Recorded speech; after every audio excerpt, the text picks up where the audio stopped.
In my last post, I literally talk about how Christians attack me more than anyone else. And in the comment section, you guys literally prove me right.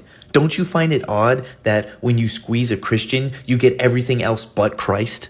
Mark chapter 4 verse 33, with many such parables spoke he the word unto them as they were able to hear it, but without a parable spoke he not unto them.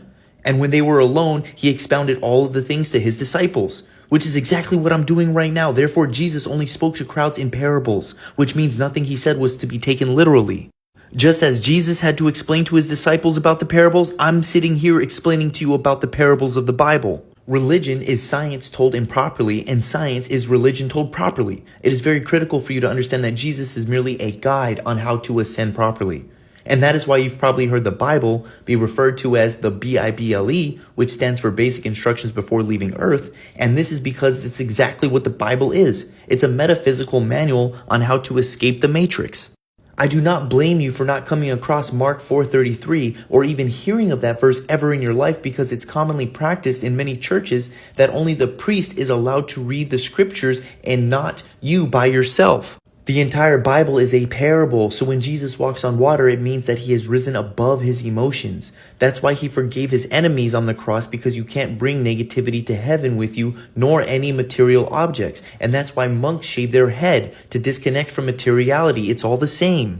Even Buddha said that all spirituality teachings are about relieving suffering and how to achieve a higher consciousness.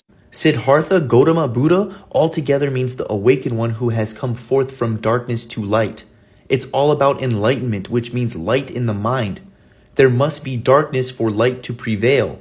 And that's why in Christianity, Jesus goes in a dark tomb for 3 days, only to resurrect in bright, beautiful clothes, because he has achieved Christ consciousness, which is the peak of spiritual evolution and ascension.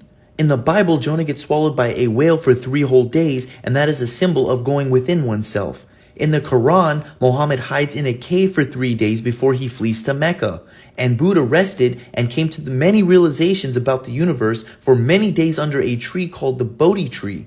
And he was so wise that it was difficult to communicate to people because they couldn't understand him. Buddha was suggested by Brahma, the god of the universe, that the masses were a little cloudy over the eyes, so maybe he should spend the rest of his life teaching his story to help awaken the masses, and Buddha agreed.